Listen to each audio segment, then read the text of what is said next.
Assalamualaikum warahmatullahi wabarakatuh. Halo Sobat Edu Pesantren, selamat datang kembali di channel kami di Edu Pesantren, channel pendidikan dari pembelajaran berasaskan pesantren. Nah, video kami kali ini akan membahas mengenai tarkib sebuah kalimah atau kalam yang masih berkorelasi dengan kalam sebelumnya, Sobat. Seperti biasa, kita akan identifikasi dulu lafadz per lafadznya. Tetapi sebelum kita identifikasi lafadz per lafadznya, maka kita harus tahu arti atau terjemah dari lafadz-lafadz berikut ini.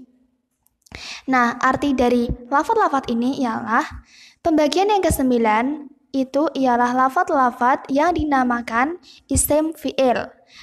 Sebagiannya menasabkan dan sebagiannya merafakkan. Dan adapun dia itu 9 kalimah atau lafadz. Nah, pertama yang kita identifikasi adalah lafadz an-nau. Nah, sobat, an-nau di sini kedudukannya itu menjadi mubtada.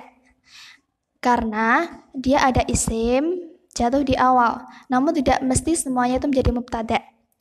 Kemudian an-nau di sini karena dia kedudukannya menjadi mubtada, maka i'rabnya wajib rafa. Dan karena dia terbuat dari isim mufrad, maka ditandai dengan dhammah. An-nau asalnya menjadi an-nau. Tadi kan artinya pembagian yang ke-9. Nah, atas ini kan tadi artinya yang ke-9.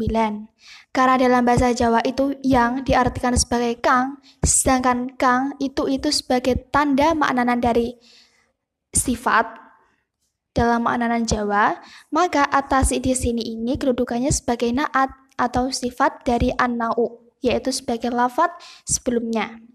Itu artinya atasi ia ikut kepada an-nau dalam 4 hal, yaitu i'rabnya, kemudian mufrad atau tidaknya, mudzakkar atau tidaknya, dan juga ma'rifat atau tidaknya. Maka langsung saja, karena yang lebih tadi itu juga sudah ma'rifat, kemudian dia sama-sama mudzakkar, dan dia juga sama-sama i'rabnya juga harus sama, maka an-nau'ut tasi menjadi an-nau'ut tasi'u. Nah, kita lanjut. Karena tadi di awal ada mubtada, maka mubtada juga harus menggunakan khobar. Karena khobar selain dia menjadi isim, setelahnya mubtada, dia juga memiliki fungsi sendiri, yaitu adalah melengkapi maknanya mubtada. Jadi kita harus cari dulu siapa yang menjadi khobar di sini. Nah, ternyata lafaz setelah atasi ini yang menjadi khobar. Nah, khobarnya mubtada itu wajib rafa. Maka kalimat di sini dia menjadi khobarnya mubtada wajib rafa. Karena dia terbuat dari jam muannats salim, maka ditandai dengan dhammah. Ana utasi'u kalimat menjadi anna utasi'u kalimatun.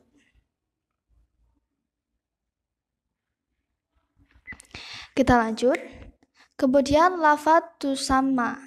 Nah, yang perlu kita harus ketahui sobat, tusamma di sini merupakan fi'il mudhari, di mana fi'il mudhari'nya itu adalah mu'tal akhir karena akhirnya berupa huruf ilat yaitu adalah ya.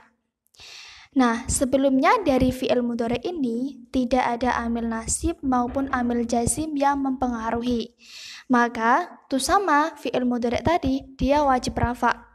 Karena dia termasuk dalam fi'il mudhari mu'tal akhir, maka i'rab rafa'nya itu dikira-kirakan dhammah muqaddarah. Nah, setelah itu ternyata dalam fi'il mudhari ini dia juga menyimpan dhamir, yaitu adalah dhamir hiya.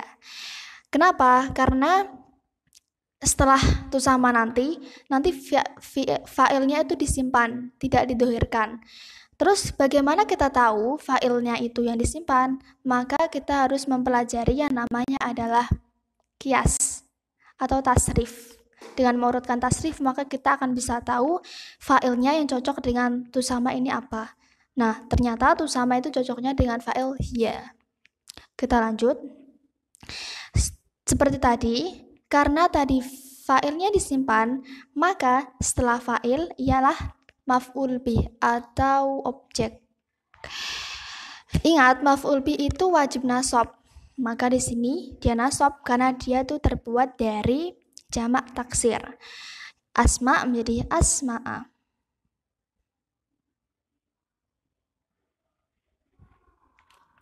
Nah, ternyata sobat, selain asma'a dia itu menjadi maf'ul bih dari tusama atau objek dari tusama, dia sekaligus juga menjadi mudhof ilaih. Di mana lafaz setelah asma'a ini menjadi dia itu asma'a tadi menjadi selain dia itu menjadi maf'ul bih, dia juga menjadi mudhof. Maka lafaz setelah asma'a dia itu menjadi mudhof ilaih. Ingat, mudhof ilaih itu wajib jar. Maka karena af'al ini dia itu terbuat dari jamak taksir, maka ditandai dengan kasroh menjadi asma'al af'ali. Kita ulangi dari awal. An-na'u dia sebagai mubtada, at-tasi dia menjadi na'at atau sifat, kalimatun dia itu menjadi khobar dari an-na'u, kemudian tusama fi'il mudhari' marfu, kemudian asma'a dia itu menjadi maf'ul bih, di mana tadi fa'il yang disimpan dari tusama itu ialah hiya, kemudian al-af'ali dia itu menjadi mudhof ilaih daripada asma'a tadi. Kita lanjut. Nah, tadi kan artinya pembagian yang ke-9 itu lafadz-lafadz yang dinamakan isim fi'il. Jadi, pembagian yang ke-9 itu menjelaskan mengenai lafadz-lafadz yang dinamakan dengan isim fi'il, sobat. Terus kita langsung masuk ke kalam selanjutnya. Ba'duha. Nah, ba'du di sini kedudukannya itu sebagai mubtada. Ingat, mubtada itu wajib rafa hukumnya. Maka karena dia terbuat dari isim mufrad, tandanya dhammah. Setelah ba'du ini dia juga selain menjadi mubtada, dia juga menjadi mudhof. Karena ha dia menjadi mudhof ilaih daripada ba'du. Ha ini merupakan dhamir muttasil di mana dia itu mabni sukun dan dia mahal jar karena dia itu menjadi mudhof ilaih daripada ba'du ini. Kita lanjut. Kemudian ada tansibu. Sama dengan tusama, tansibu ini juga sama-sama fi'il mudhari'. Bedanya kalau tusama tadi fi'il mudhari' mu'tal, tapi kalau tansibu dia itu fi'il mudhari' shahihul akhir. Dan dia sama-sama juga i'rabnya rafa karena sebelum tansibu tidak ada yang merafakkan atau menasabkan tidak ada yang menasabkan atau menjazmkan fi'il mudhari' ini. Maka i'rabnya itu wajib rafa karena dia sepi dari amil nasib maupun amil jazim. Karena dia fi'il mudhari' shahihul akhir, maka ditandai dengan dhammah menjadi ba'duha tansibu. Sama seperti itu sama, tansibu juga menyimpan dhamir atau fa'il yang berupa dengan hiya. Kemudian kita lanjut wa ba'duha. Nah, waw di sini itu ialah waw istinaf, di mana waw yang menjadi permulaan kalam yang setelahnya itu menjadi mubtada. Maka lafaz setelahnya ba'du ini dia itu menjadi mubtada. Nah, ba'du di sini sama seperti ba'du di awal, dia itu menjadi mubtada, maka ia wajib rafa. Dia sama-sama terbuat dari isim mufrad, maka ditandai dengan dhammah. Dan sama sekian lagi, dia sama dengan ba'duha tadi, dia juga menjadi mudhof. Karena nanti lafadz ha setelahnya itu menjadi mudhof ilaih.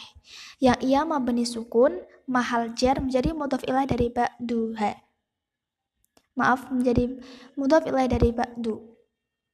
Kemudian lanjut dulu. Kemudian ada lagi tarfa'u, sama tarfa. Dia tuh fi'il mudhari'. Kemudian dia shahihul akhir, tidak ada menasabkan maupun menjazmkan, maka i'rabnya rafa. Karena ia shahihul akhir, maka tarfa di sini ditandai dengan dhammah. Ingat, fi'il mudhari' shahihul akhir ketika rafa itu tandanya dhammah. Menjadi tarfa'u. Nah, untuk sekian lagi, kami ulangi. An-naw'ut tasi'u kalimatun tusama asma'al af'ali. Ba'duha tansibu wa ba'duha tarfa'u. Nah, oke, sampai di sini. Kita lanjut lagi. Kemudian ini sama, ada huruf waw yang merupakan waw istinaf atau waw yang menjadi permukaan kalam yang lafadz setelahnya itu menjadi mubtada. Maka hiya dhamir munfasil di sini ia menjadi mubtada di awal. Nah, hiya di sini merupakan dhamir munfasil mabni fathah, dia menjadi mubtada. Karena dhamir itu hukumnya mabni, maka i'rab dia tidak bisa kemasukan i'rab karena mabni itu lawannya i'rab.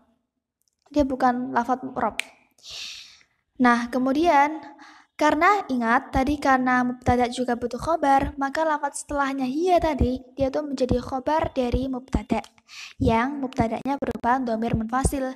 Karena memang yang bisa menjadi mubtada itu cuma dhamir munfasil. Dhamir muttasil tidak bisa. Tadi karena dia menjadi khobar yang mubtada maka i'rabnya wajib rafa. Dia terbuat dari isim mufrad maka ditandai dengan dhammah menjadi wahya tis'atu. Kenapa tis'atu? Kenapa tidak tis'atun? Kita lihat dulu. Karena kedudukannya selain di sini menjadi khobarnya mubtada, dia juga menjadi mudhof untuk kesekian kalinya. Nah, karena di larangan mudhof atau pelarangan dalam mudhof ia tidak boleh al tanwin, maka dia cukup harokat dhammah saja, tidak usah dikasih tanwin. Nah, kemudian lafadz setelahnya menjadi mudhof ilaih. Dia wajib jar, maka menjadi kasroh karena ia terbuat dari jamak taksir, yaitu wahia tis'atu kalimatin. Atau jamak muannats salim juga bisa. Nah, bagaimana sobat memahamkan? Cukup sekian dulu video kami sampai di sini sobat. Semoga ilmu yang kami sampaikan bermanfaat. Jangan lupa terus tonton video kami, terus subscribe, like, and share video kami. Sampai jumpa. Wassalamualaikum warahmatullahi wabarakatuh.